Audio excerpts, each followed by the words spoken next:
The X Zone radio and TV show is largely an opinion talk show. All opinions, comments, or statements of fact expressed by Rob McConnell's guests are strictly their own and are not to be construed as those of the X Zone radio and TV show or in any manner endorsed by Rob McConnell, Relmar McConnell Media Company, Talkstar Radio Network, its affiliated stations, or employees.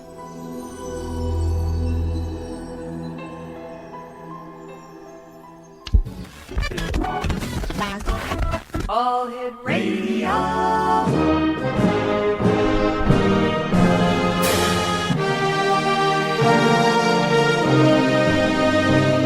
Welcome to the X Zone, a place where fact is fiction and fiction is reality.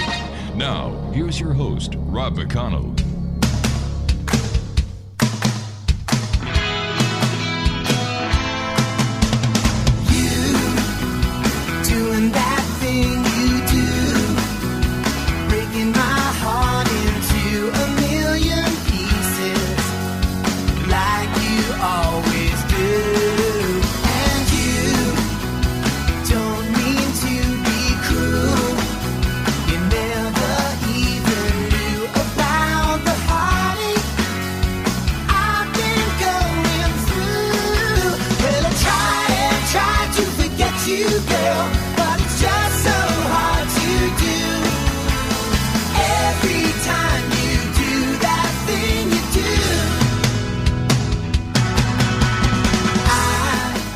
And welcome to the X Zone, everyone. My name is Rob McConnell, and for the next 4 hours, I'm your host and your guide as together we cross the time-space continuum to this place that I call the X Zone.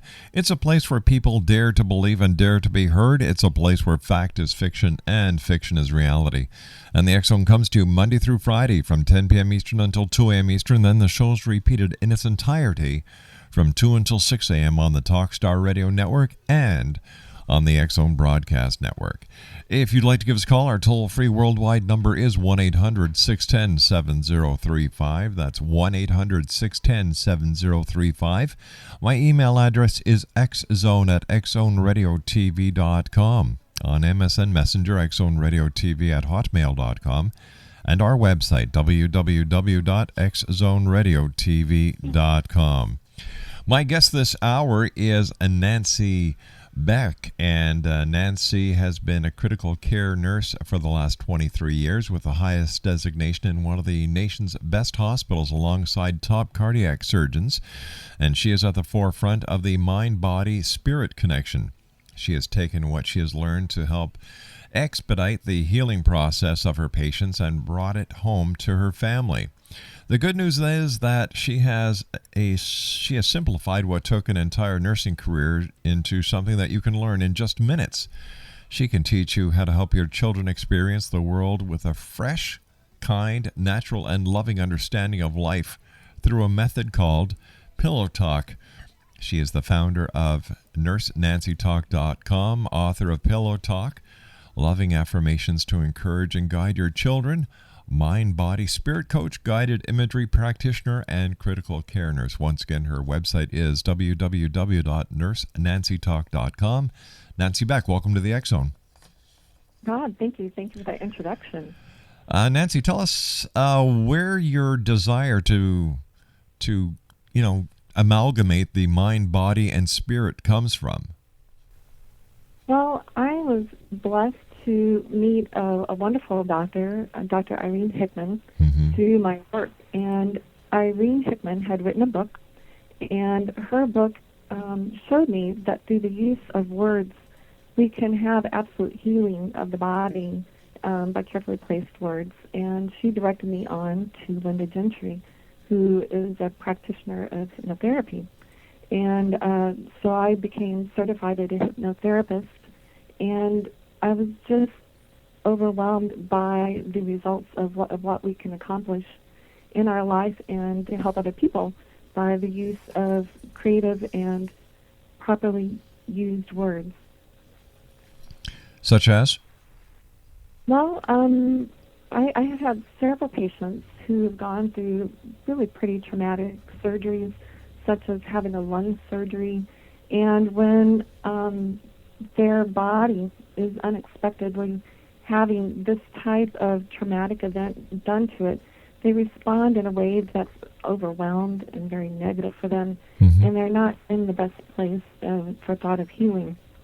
So I have learned by going in and offering my services to them and just telling them that I can help them get into a kind, loving, healing place, that they're very receptive to that. And I do that simply by doing a guided imagery, a head-to-toe relaxation, and then I just have them take a nice deep breath and relax and tell them they can go into a place of healing and their body heals exactly the way it needs to, that it works as a system. And they have these wonderful results.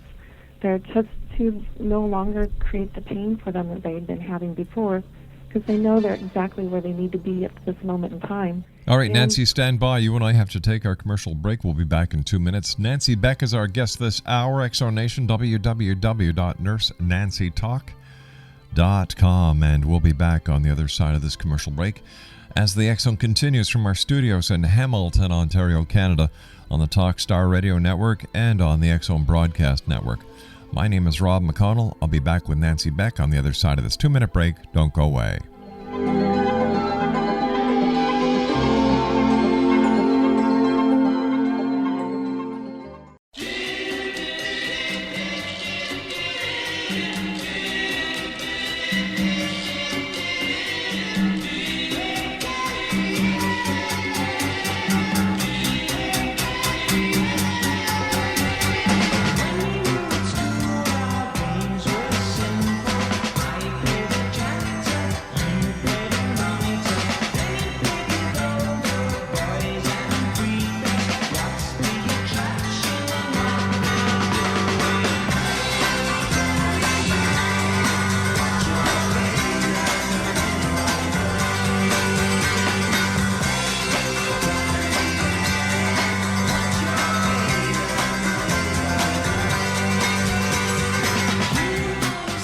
Nancy Beck is my special guest this hour, Exonation. Her website is nursenancytalk.com. That's nursenancytalk.com. And Nancy, before we went to the commercial break, you were just starting to tell us about a couple of the cases that you've made a difference in the people's lives because of the mind, body, and spirit connection. Do you find that established medicine is going more to the holistic approach or the naturopathic approach? Well, I'd like to differentiate. The established medicine is not there yet. I think the nursing movement will bring it into a vision for the physicians to start seeing the power of it. I really, at my heart, feel like it's the nursing that's bringing it into traditional healthcare. Now, you've started using this knowledge on your patients, and what kind of results are you having? Well, I'm finding that my patients are needing less pain medications than they were prior to the affirmations that I'm using with them when they're in that relaxation, and just their response to events. I watch my patients have results that they weren't getting before when I wasn't using better word choices. Let's say I go to take out a Foley catheter on a patient. Now I tell them that the catheter will just simply fall out because there's just a little balloon holding it in place. We'll deflate the balloon and the catheter will fall out. And it's much easier for the mind to accept that than say, okay, you're going to feel a tug now, and whip it out. And so even that has become kinder and gentler for them. And then they make that comment, wow, that's always hurt so badly in the past, and you made that so simple. Thank you. And so to move forward, how I took this information home is realizing that patients have an awareness, or possibly have an awareness, no matter what their conscious state is. And so to be very cautious with the word choices, whether the patients are awake or asleep, that we use when we're around our patients. And my aha moment was that I was watching a video on better word choices for patients in the hospital, and I thought, wow, just I can lighten my children's sleep level up into an alpha state, and that's the technical term. but they can accept suggestions while they're asleep. And so I went to my daughter, who wasn't quite 2 years old, and for whatever reason, she wasn't saying the words, I love you. Mm-hmm. She wasn't calling her brother by his given name, and she wasn't playing very well with the other little girl her age in daycare. And at that time, I was working very long shifts as a nurse. She'd be asleep when I came home and asleep when I got up and left in the morning. It's hard to imagine where she really thought I was during all that time. And even though I was saying the words, I love you, when I was around her, this was still happening in our life. So I went to her, this first aha moment I had, and went into her room while she was asleep and said, Rachel, I love you. Thank you for being in my life. I'm the luckiest mom in the world to have such a wonderful daughter. My heart is filled with joy, and the world's a better place because you're in it. I love you with all my heart. And then I told her all the really wonderful things about who she is to me in my life. And the next day, she gets up and just starts using the words, I love you, starts calling her brother by his given name, and also starts playing very well with the other little girl in her daycare, inviting her into her little tea parties. And this was the next day.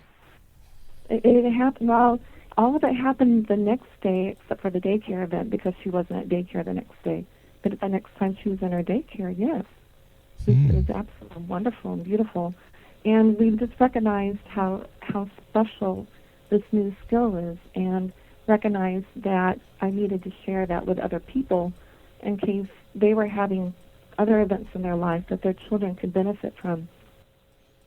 What's the difference in between what you're talking about now and the sleep learning methods that have been around for years?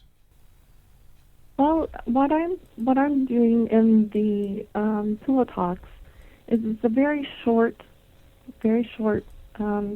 conversation, maybe about 2 minutes at most. Mm-hmm. And I'm bringing them up into a lighter sleep pattern.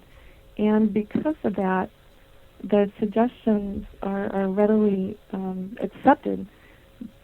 In the sleep learning, they can go on for quite a while, and whether you are or aren't in the right stages of sleep, whether you will accept the information or not. And another thing, as a parent, I have an authority, a bond, a connection with my child, which will also make it easier for her to accept what I'm saying to her. Even though she's asleep? Even though she's asleep. And it's because we're lightening the sleep level up by saying the child's name. So what I do is I go into the room and I say, stay asleep, Rachel, this is Mommy. Mm-hmm. And I might say that up to 6 times. I'll wait until I see some sort of response. For her, she takes a nice slow deep breath and lets it out. And my son sometimes will turn towards me and he'll nod his head yes if I'm speaking to him. And my husband, who also does the pillow talks, says that our daughter will raise up, he'll say, stay asleep one more time, and she'll lay back down and settle into her sleep pattern. How does this work physiologically? That's a great question. I have done some sleep talks with my children, and like my daughter, she needed to have her tooth pulled. Mm-hmm. She chipped her tooth about a year before and developed a little abscess. And so all of a sudden her abscess became obvious. It didn't show up when initially she chipped her tooth, but a year down the road. And so she's almost 3 years old. And if she didn't sit still in the doctor's office to have her tooth pulled, she was going to have to go into surgery at the hospital. And being a nurse, I just really didn't want her to have to go through that. Not that she wouldn't have had a good experience, but I want to avoid surgery when possible. So I went into her room after calling the dentist office and just told her what to expect during the procedure in the office. Just kind of a step-by-step. I called the office and said, how would you tell this to a 3-year-old child? Using the language that they recommended. I went into her when she was asleep and told her what to expect. So we went into the dentist's office, and she sat down in the chair so calm and confident, and the dentist went ahead and did the entire procedure. The only time that Rachel had any response She whimpered a little bit when she saw the needle, but then she just sat there nice and calm, took a deep breath, and went on with the procedure. And when the dentist was done, they told her to hold on to the cotton ball with her teeth. And when she got up, it fell out. They were worried she'd start bleeding. But because I told her in her sleep that she doesn't need to bleed because it's a sterile procedure, she didn't have but a speck of blood on the cotton ball. And it was really quite impressive. All right. Now, as a nurse, how do you explain that? It sounds like a lot of mumbo-jumbo. Well, I just believe the subconscious mind holds so much power within it that we don't always recognize. I had taken a training course on hypnobirthing, and in hypnobirthing, I know that in talking to the body, someone who had a hypnobirth can tell the body exactly how long to bleed after the baby has been born. There is some natural bleeding that needs to occur. And so kind of the rule of thumb is about 15 minutes of bleeding afterwards. And then the body will respond to that request. And people who are very well trained can actually have hypnosurgery. So without any anesthesia, they can actually have a surgical procedure done with them without any anesthesia, just by the control of the subconscious mind. But isn't it true not everyone is susceptible to hypnosis? Everyone is capable of being susceptible to hypnosis if they have the ability to concentrate. Or if they have the desire to be hypnotized, because if a person does not want to be hypnotized, you can't, and that's a proven fact. That is very true. Yeah. But just because they don't choose to be hypnotized doesn't mean they're not open to suggestions, because there are suggestions happening around us all the time from the media, from our political leaders, and there are times where we follow these suggestions, and because it falls into our belief system. And with hypnosis, it has to be part of your belief system before you will follow a suggestion. You won't just follow a suggestion just because it's given. What are the percentages of people who will accept hypnosis compared to those who will not accept hypnosis? That's a really great question. It really depends on the type of hypnosis that somebody is going through. If it's just a non-directive hypnotherapy session where it's more of a guided imagery, and it's more like 25%. And those people who are going to a practitioner who is very crafted in their skill and can do a non-directive session, the percentages are going to go much, much higher. What's the difference between hypnosis and brainwashing? Well, that's a great question. I'm not very versed on brainwashing, unfortunately, for this question. But I think in brainwashing, it's a matter of something that you're not really wanting to accept. And because of the continuous bombardment of information, let's say somebody who has been kidnapped, that they developed a relationship with that person and a bond, and it might become a matter of that's called the Stockholm syndrome. But you know, and they might be if you're talking to someone who's asleep and they're not conscious, and you're not giving them the opportunity of either accepting or rejecting the suggestion that you're giving, isn't that the same thing? Well, if you're talking about a parent has a certain responsibility of teaching values and core beliefs to their children and their family. And they're going to be doing this whether the child's awake or asleep. Oh, I don't know. So you and I have to take a commercial break. Oh, okay. We'll be back on the other side of the news. This is the X Zone on the Talkstar Radio Network, X Zone Broadcast Network. And I'll be back on the other side of this break right after the news. Don't go away.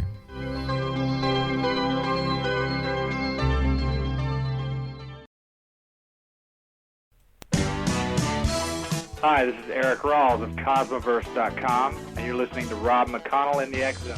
Hi, this is Blade Runner, and you are listening to Canada's #1 paranormal radio show, The X Zone, with Rob McConnell. Hi, I'm Laura Sabrin of Feast to Fields Organic Vineyard in Jordan, and you're listening to Canada's #1 paranormal radio show, The X Zone, with Rob McConnell. Hi, my name is Lady Ashley, the White Witch of Niagara-on-the-Lake, and you're listening to Canada's #1 paranormal talk radio show, The X Zone, with Rob McConnell. Welcome to The X Zone, a place where fact is fiction and fiction is reality. Now, here's your host, Rob McConnell.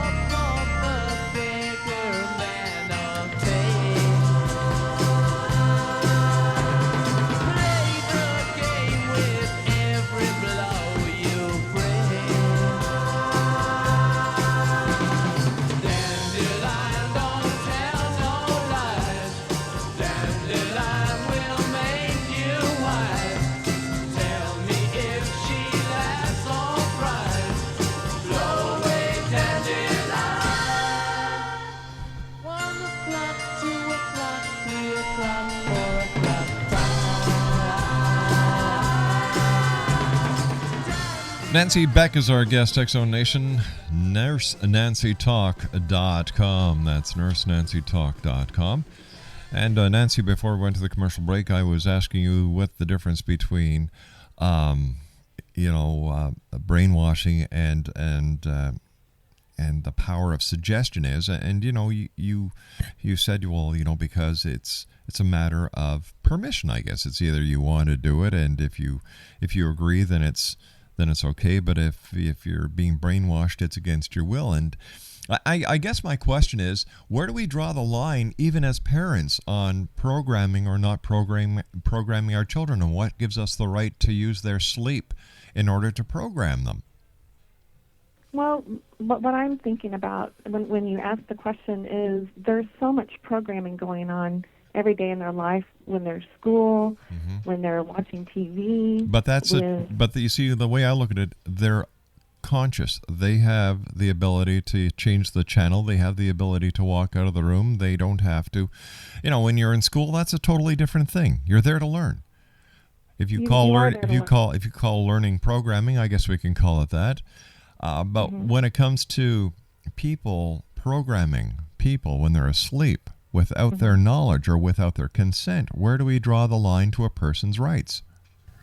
Well, I can tell you that when I first learned to do a pillow talk with my children, one of the things I thought about was, at that time, I couldn't get my daughter to brush her teeth every night. So I really wanted her to brush her teeth every night for good health.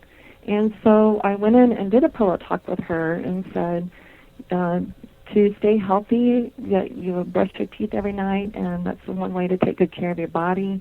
And it had no results on her. I had to find a different parenting technique to get her to brush her teeth every night. So they don't readily suggest or accept these suggestions just because they're given.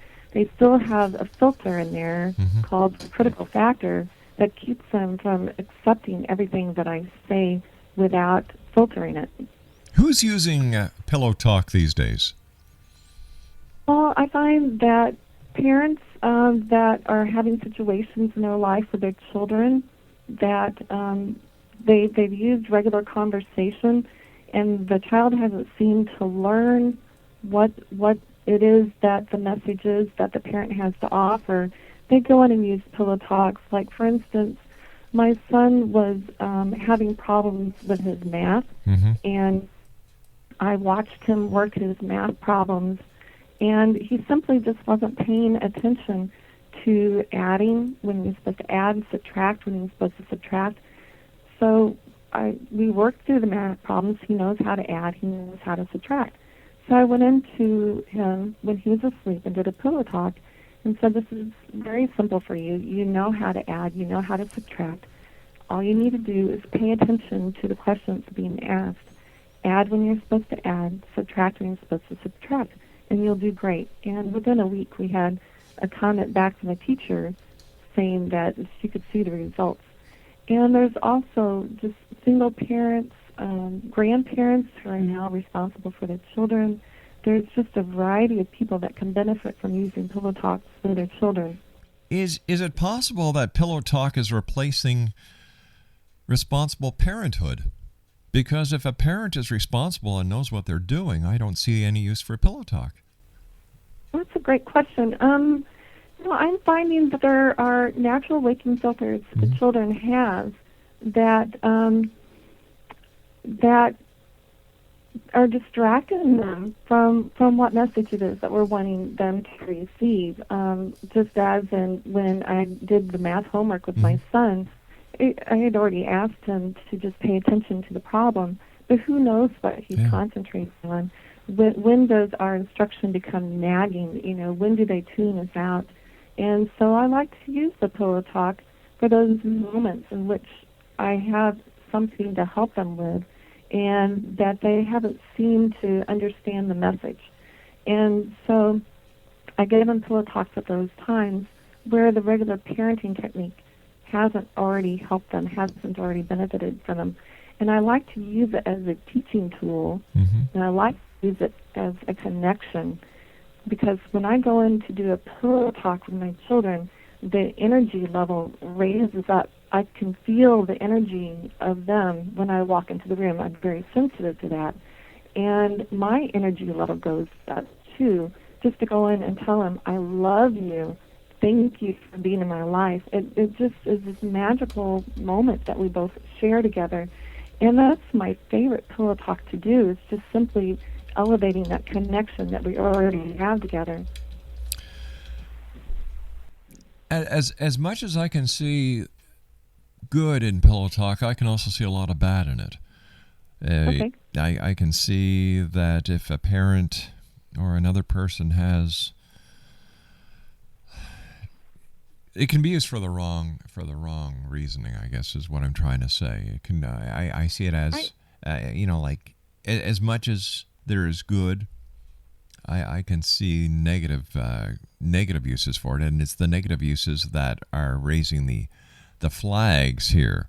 If you've got a parent who has no other motivation or no other goal but to use it for good with their child, that's great. But if you've got a deviant parent, and God knows there's enough of them around, I can see it being, well. I really, truly appreciate this question, because it took me 3 years to start writing pillow talk based on that very, very concern. Yeah. And it was one of my editors that was involved in the book with me that said those parents are already using every opportunity to do that with their children, and they're going to be absolutely repelled by the concept of pillow talk because of the loving, kind nature of which it's presented. And so that was very eye-opening for me, because those parents are already, every moment of this child's life, are already doing those experiences to their children. And I don't think that that's going to be a change in the way that they're already communicating with their child. What are some of the roadblocks that you have found with pillow talk? Well, I find that if parents aren't watching the behavior of the child to really understand why the behavior is occurring. Let's say I talked to this very nice person, Kathy, and her son was about 3 years old, and he wanted to take his little plastic lawnmower out and walk out into the street while the bigger kids were getting off the school bus. And so she was thinking that he was just simply walking out in the street. And I said, if you think about what he was really doing, is he's wanting to show these kids how big he is. Because he's got this lawnmower, and for the child, this pretend play is just as real to him as it is for us to be out there with our lawnmowers. So he's just trying to show these other kids how big he is. And so she really needed to use some parenting techniques in addition to doing the pillow talk.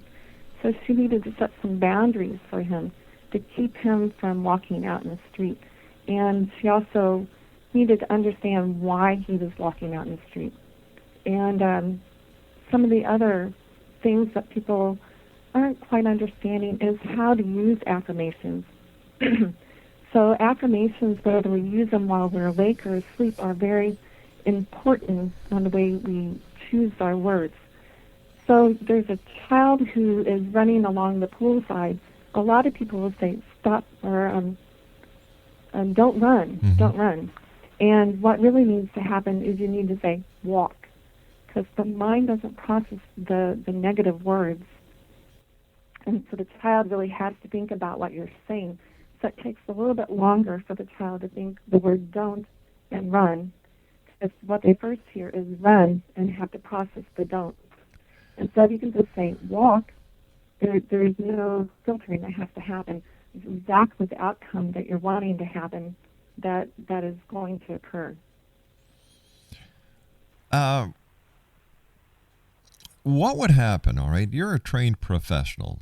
You know if your children have any psychological or potential psychological problems. What would happen to a parent who doesn't have the medical training that you have as a nurse? Their children are borderline of having psychological problems.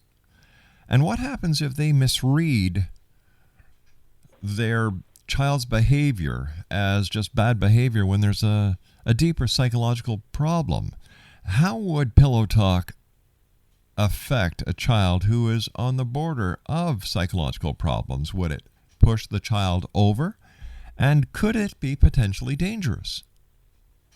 Well, what my recommendation is, of course, coming from the nursing background, is if you have a deviant behavior going on with a child, it's not normal.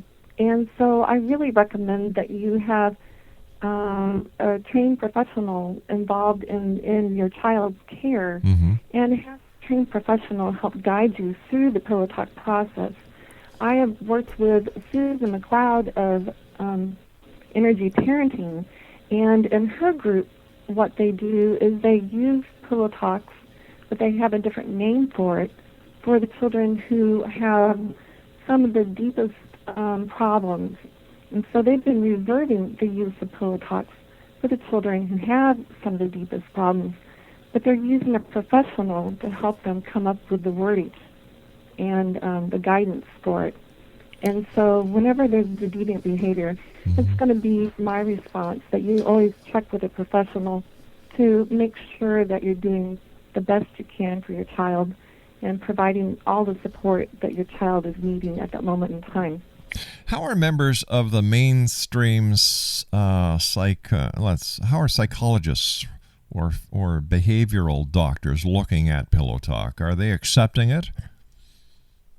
Yes, I'm fortunate to work with several physicians at the hospital, some neurologists and psychologists and psychiatrists, and they've been very supportive of the pillow talk and the concept of pillow talk, and see the usage of it as being very beneficial, and the possibility is being very open. All right, but how about doctors and professionals outside of your hospital? Everyone that I've presented it to has been very supportive. I looked for quite a while to find somebody who could downplay it, and I've not found anybody who's been willing to come forward and downplay the benefits that pillow talk has to offer. So I would it be fair to say up until this point there have been no clinical studies or any type of study done on pillow talk? There have been clinical studies on sleep learning. There have been clinical studies on auditory processing in sleep. There has not been a specific study on what I call pillow talk. Right. But you've seen advantages. You've seen definite positive changes. Yes, I have. And that's why it's been such an important message for me to get out. It has so much benefit to offer both the child and the parent. For me, it's a very heart-based information and process, and so I speak from the heart, and I think it reaches at a very deep heart level, and that it's important to keep the message very kind, very loving, and think of what it's like to be a child, and what would you have wanted to hear, what words would you wanted to hear from your parents that would have made your world a better place if you'd heard them from your parents. And that's the position that I pray that people take when they go in and do pillow talks with their children. And that's the kind of feedback I'm getting from the parents. All right, I can understand it coming from parents who have a loving relationship with their children, and their children have grown up in this loving environment. But what about the children who are not so fortunate? Does it help them? I think anybody who's authentic going in and speaking to a child, it's going to bring in very, very beautiful results. And yes, based on some of the information that, again, I heard from my dear friend Susan McLeod of Energy Parenting, yes, it does have good responses and good results for children. Is Susan McLeod a doctor? Does she hold a PhD? She, the work that she does is based on a physician, and unfortunately I can't remember his name at this point in time. But she's not a doctor. She is not a doctor. Okay. All right, you and I will be back on the other side of this commercial break as the X-Zone continues here on the Talkstar Radio Network and the X-Zone Broadcast Network from our studios in Hamilton, Ontario, Canada. I'll be back. Don't go away.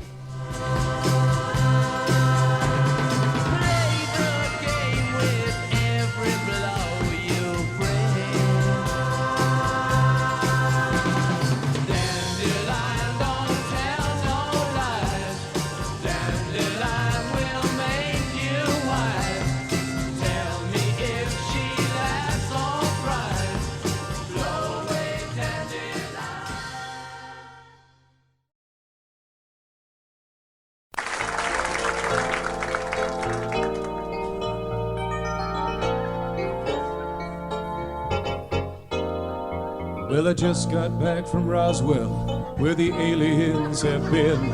And if you ask the feds the cause, well, they'll only lie again. Now I'm hunted by the gumshoes, and I'm wanted by the cops, 'cause they think that I might be the guy making circles in the crops. And I know that there's a conspiracy from the voices in my head. Elvis lives, that's clear to me. It's McCartney who is dead. And if the Mars men should come again and take me, I will go. I will take a trip on their rocket ship. God bless the UFO.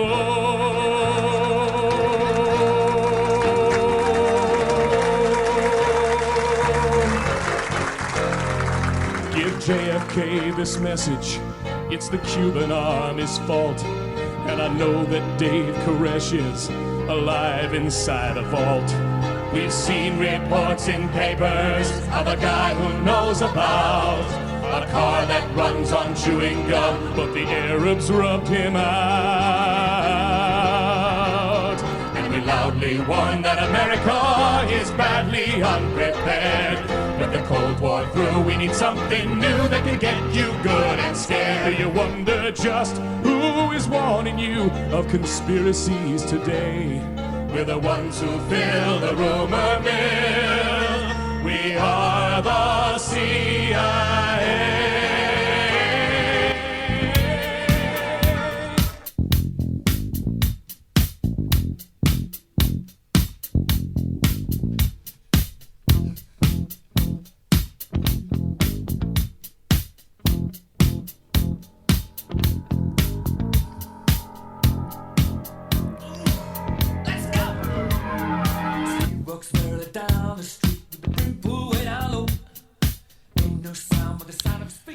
And welcome back to the X-Zone, everyone. My name is Rob McConnell. We're coming to you from our studios in Hamilton, Ontario, Canada, without Nancy Beck. I had to put on my belly boots and get the shovel out there. You know what? I cannot condone brainwashing of any type. I don't care if the child is asleep. I don't care if it's someplace down in Guantanamo Bay. In my book, if a person is not conscious and they do not have the will, or if they have not given permission for this to happen, it's no different. And I personally think it's deplorable that parents are using this technique. I think the American Medical Association and the Canadian Medical Association should go after these people and nail their butts to the walls. This is unheard of. I don't care if you call it pillow talk. I don't care if you call it dog talk. I don't care if you call it mommy loves you so much I'm going to brainwash you in your sleep talk. It should be outlawed, especially when you have non-trained professionals pushing it. X-Zone Nation, when it comes to pillow talk, I give it a big fat 0. And as you know, I don't mix words. And this is another example of another topic bites the dust that should be investigated. Authorities should be well aware of it. And if members of the medical community condone this, what's this world coming to? I'll be back on the other side of this commercial break as the X-Zone continues on the Talkstar Radio Network from our studios in Hamilton, Ontario, Canada. Once again, pillow talk. A crime. I'll be back. Don't go away. Down the street, pull way down low. Ain't no sound but the sound of speed. Machine guns ready to go. Are you ready? Hey, are you ready for this? Are you hanging on the edge of your seat? Out of the doorway, the bullets rip to the sound of the beat. Yeah. Another one bites the dust. Another one bites the dust. And another one gone. And another one gone. Another one bites.